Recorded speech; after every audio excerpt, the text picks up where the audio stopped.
And from what I remember, we got some awesome pictures, despite the Yeah. weather being rubbish, you know? Well, I think we got some awesome weather. Well, we got some awesome. No, we didn't get awesome weather, but we did get some awesome pictures, and we got some. I think we got some really unique pictures, and that was precisely because it was chugging it down. And this is the thing that sort of occurred to me afterwards, was that, and this is also one of the reasons why we love those pictures so much, and we look at them very, very frequently. Is that they're so different. I think had it been a nice sunny day, which, let's face it, doesn't really happen over here. Well, occasionally it does, but you know, um, but had it been like the perfect day with the Simpsons clouds in the sky and all that kind of stuff, these images, I'm sure they would have been great, but they would have been relatively normal. The fact that, my wife was wearing her wedding dress and wellies, and, we had an umbrella, and it was literally, you can see the raindrops in the air. I mean, you can see it's chucking it down, and we're drenched and all that kind of stuff. It really made for really unique images. Yeah, I mean, from my point of view, photographer, it's the kind of thing when I started out that would have scared me, like, oh my God, the weather, I think now, because I'm an experienced shooter, I just see it as an opportunity. So for me, it's like, well, let's do something different then. Let's not get concerned about what we could have had. Let's shoot what we can, I don't know what photographer it is that said it to me at a conference years ago, or I did it in a talk, and they were basically like, you have to remember to shoot the wedding you're at. And I think that's an incredibly important bit of advice, because I think sometimes when you built up in your mind, like you're going out, it's August, it's going to be beautiful, you're at a lovely place. And where you took us to do these photos was absolutely beautiful, with that canal and the rain and stuff. It was trains, wasn't it? It was a train line. It was a canal. It was a canal. It was it was a canal. Yeah, it's very. I started to doubt myself for it then. Yeah, it was a canal. It looked amazing. I actually think the rain made it better. I think it made it more interesting. And I think because you guys embraced it, and you didn't let it bother you, I think that's why I love the photos so much. And I remember when I first put them up on my Instagram and stuff, do you remember everyone was going crazy about them because they loved them? Because it is the kind of thing that can go wrong. People can just say, oh, we don't want any pictures. Or it's like when I shoot a wedding these days and I get a bride who's more interested in, well, actually, I don't get this anymore. This is probably quite a telling thing, actually, about the way I shoot now. Sometimes you get a bride who's more interested in making sure her dress is still white than she is about going out and getting involved and having some fun and getting some great pictures. I mean, that's your prerogative. I totally understand it. But my point of view from a photographer is like, well, you can clean your dress, but you're not going to get an opportunity to take photos on this day again. So why don't we go out and embrace it? And that's what I try to do. That's always been my attitude. I think in the face of that kind of adversity, there's always opportunity to do something awesome and memorable. And that's kind of what I try to do. So when couples say to me now, oh, what do you do when the weather's bad? I'm like, well, one, I'm a shooter in England. So it's not like this is unusual. And the other thing is, well, I'm like, I'm always going to be like, let's go and do it. Unless it's like so horrendous that you literally can't get out. And I've had a few like that as well. But even then there's opportunities, we've got brollies, we've got parts of a venue you can use. For me, it's just, go out and make the most of it. Don't let that dictate what you do on a day. Yeah, and that's really, I think that really speaks to your just personality, to be that upbeat and positive, even when, because this is the thing, you plan something like a wedding and then something goes wrong and your mind is sort of stuck on, shit, that's not the plan, rather than thinking... If I am panicking, don't get me wrong. Well, yeah, I don't want my couples to know that. And also, because I really believe, like I said before, there's opportunity still. But I think actually a big part of my job, if I'm honest, is to help to keep my couples calm, and also help them get excited when they need to be excited. So I think from my point of view, it's like you'll never really know how I'm feeling inside if I think something's a little bit, oh no, because I'm always like, well, we just got to go out and do it. And the amount of times when I've been like, oh God, I'm not sure this is going to work. But then I just go out and do it. And it always does. It always works. You always get something. I'm a big believer in that.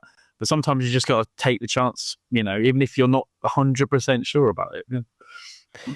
And also, I think as a wedding photographer, I guess you have to go through these, you have to sort of encounter these problems in order to actually know what the solution is next time round. I mean, it's just a matter of gathering experience, I suppose, over the years. Oh, of course. I mean, and experience, we know from every industry, experience is so incredibly key. It's, having talent and all that kind of thing, that's the kind of thing we can debate, but experience, have longevity in the industry. One thing about weddings that I think what's really good about weddings is that it throws up so many different problems.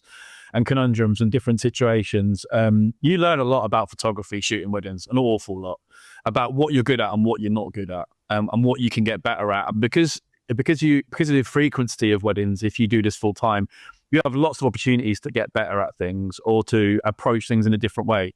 So if you feel like you didn't maybe nail it the last time, you've got an opportunity sometimes the next day or not far away to take a slightly different approach. And over a period of time, you begin to work out what works and what doesn't. Some of that is kind of based around your brand of photography, if you like. Some photographers, like if you're a documentary photographer, you might not get that much involved in that sense. You kind of let your couple make the decision about what they want to do. Someone like me, though, whereas I'm a bit more of a hybrid of that, I'd always say to them, well, if you want to go out and do this, let's go and do it. I always say the same thing, if you want to do it, I'll do my best to do the best I can do. So that's really all anyone can ever ask of you, I think. And that's all I ever ask of myself, try to be the best photographer I can be under the circumstances. How has your approach to weddings changed from when you first started? How many weddings have you shot by now? Well, it's interesting, actually. I had to think about this really recently because I've just been asked to be a speaker at a photography conference, and they wanted to know how many weddings I shot. I've tried to estimate it. It's well over 600. It might be even more than that. Mainly because I've been shooting. I put on my thing over a decade. It's actually longer than that. And I used to average over 60 weddings a year. I've dropped that down recently, but yeah, it's going to be in the region of 600. I think it's not more than that. So that's quite a lot. But I would say then the main difference really is when you first, and I'm sure you got experience of this yourself, when you first start into the industry, you take any booking that pretty much comes your way. You're trying to establish your business. You don't maybe always have an established style when you start out. You're just trying to make your business viable. So I would say what I started out was I was a bit more traditional than people think. I very quickly went down the alternative route, mainly because most of my mates and the people that booked me to begin with were alternative people. I was in bands. I shot a lot of music. Well, a lot of my original weddings came from the music world.